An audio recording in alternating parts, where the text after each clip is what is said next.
So maybe that's a pictorial showing our workshop, the participants, and it was as exciting as your workshop that side. This is an overview. This Pan-African workshop was organized in partnership between Afrodad, Siatini, and UDN. And the objective was to equip journalists with information and skills to understand the issues of data and development and be able to actively and boldly engage in the debate and also influence decisions towards prudent debt management. This training was attended intended to provide journalists and editors techniques of analyzing facts, issues, data on data and development. But most important was for journalists to be equipped with skills of how to report, to put a human face on the data, on the percentages, on the statistics. We had 35 participants who were drawn up from media practitioners, editors, reporters, and producers. And for us, it was very, very important to include the producers and the editors, because the producers determine what goes into the news. So we are lucky to have some of them. We also had some civil society members. We had a member of parliament and also representative from the president's office. Our methodology was a blend of presentations. We also had poems, some creative performance, and also actual training. The trainer was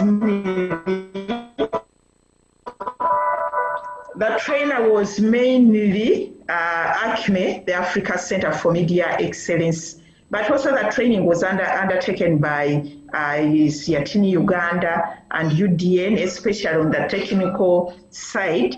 And it was also undertaken by senior journalists, our seasoned journalists, who gave some tips to who shared tips to the journalists. The takeaways from the workshop. Our workshop was really, really exciting, very participatory. So many issues came up, and we'll be able to share the report. What I'm going to give you is just an overview of the takeaways. What came out clearly is that most journalists source their information or their stories from a limited sources, maybe from an individual. For example, we have a media center, the minister will come and give a press brief, and the journalists will use that press brief to come up with stories, without doing any further research. That was one. Two, when we looked at the stories, we looked at a number of stories. We analyzed the stories, previous stories that journalists had written, and those stories were analyzed to see whether they had been written properly. Another issue which came up was the absence of women in the stories reviewed. All of them. No women, no youth, no people with disability, yet that's where we see the human face, okay? It wasn't there. So we saw that there were many missed opportunities in the stories to include voices of the affected. For example, the traders, the business people, the bank managers, the men, the women, the farmers, But also the question which came up really was who are the ordinary people? Because we are saying the media should include the ordinary people. So what was agreed on the takeaway was not that the ordinary people, not just the poor people, but all those people out there, the citizenry, those who pay taxes, those who run businesses, those who do farming, the employees, the employers, all those are ordinary people, and they have to feature in the stories. Another issue which came up was the attention to regional, to trends. Trends, whether global, regional, national, sectoral, historical, that the stories lacked that. Somebody reports the minister came, said that, the percentage is that, no further research around what's going on, all those trends. Another issue which came up clearly was the need to link, or the lack of linkage of debt to other sectors. Other sectors like budget, like tax, because, for example, we are in the budget season, but you could see some of the stories, there was no linkage. Linkage to climate change, domestic violence, investment, and all those other sectors. And we agreed that these linkages, to health, to education, that's where the human face comes in. Another issue was that the media should work closely with the members of parliament. There should be a symbiotic relationship between members of parliament who work on those policies and the media in terms of exchanging information, because members of parliament might have sources of information which is needed by the members by the media, and the media can also do an analysis by bringing the human face to date to be able to help the members of parliament engage in these issues and maybe be able to make a change of policies in parliament. Another issue was that the reporter's narrative, that the reporter was missing, is usually missing out of their stories. You say a story, maybe it goes back to stories which have just statistics. And then so and so said this, so and so said that. There is no imprint to be able to see there is passion. There is passion in this write-up. So this is an example of a Daily Monitor. They came up with a headline, debt each Uganda now owes 1.5 million. This was really, really good because everybody was saying, wow, what's happening? Me? Do I owe 1.5 million? What happened? And a number of people used these headlines to discuss. So we are saying such headlines are good because they link to the people. A number of recommendations came up, so many. One of the recommendations was that it's a story. When you are writing, it's a story. Make it interesting. Make it about the people, not just numbers and statistics. And I remember when Jason was making his the opening remarks.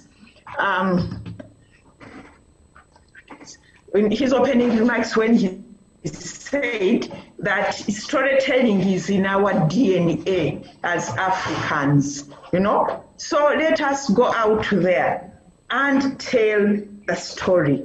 And stories about people, they are not about figures.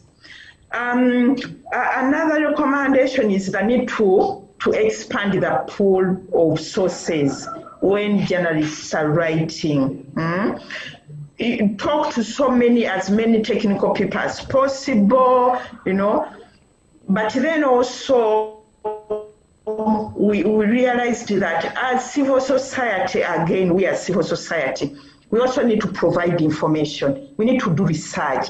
You can't expect a journalist to start writing today an article. They are given maybe one day to write an article, and you expect them to go and dig in books and all that. So we need to come in as civil society. When it came to Siatina and other civil society, the recommendations were engage more and train members of parliament on the date issues. For example, in Uganda, we are having a new parliament, very new. You know, in Uganda, most members of parliament don't, about 70% don't come back. So we are going back on the drawing board. So we need to engage members of parliament. We need to organize more media trainings in the future. This was a very good media training, but it has to be continuous as new issues come up. You know, there are so many issues now. SDR. If a journalist doesn't understand what SDR is, they will write SDR in their article. In fact, when we are looking at those articles, there were sentences like debt refinancing. And how do you expect a normal Ugandan, you know, a normal citizen to understand debt refinancing? Of course, they will read and, you know, just put the paper there. So we need to, that continuous engagement, explain to the journalists the terminologies, what they mean, because that's what the journalists are going to present. We also agreed that we need a civil society to engage the editors and the owners of the papers.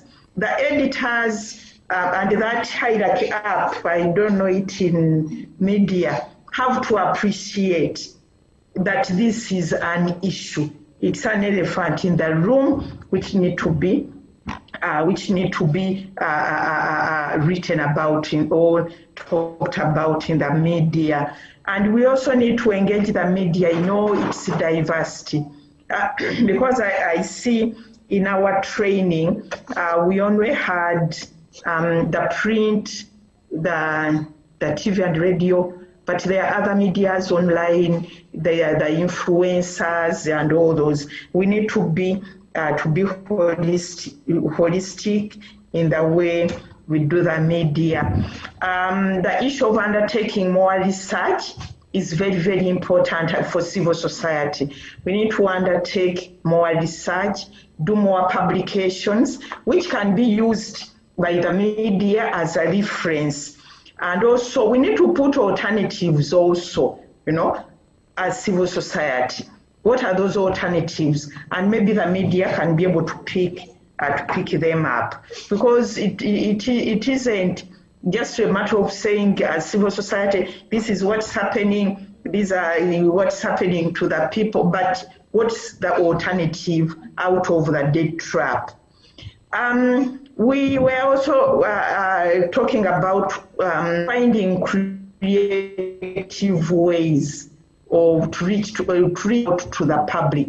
And what I have seen in workshop there, what we also did, the skits, you know, the creativity is really, really important. So we need to reach out to the drama, the people who are working on poems and all that.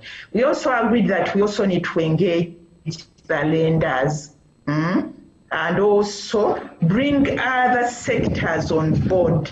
And this was very, very critical, that when we are talking about debt and the debt issue, we need, it's imperative, it's important, we bring other sectors, the gender, human rights, because debt is a human rights issue. Bring climate change, because there are issues of climate justice when you look at the debt. Investment. So we need to be able to link, to make those linkages, and the media also should in their reporting come up with those linkages. That's where we ended, but we'll be sharing our report, very, very, very good report. Thank you so much.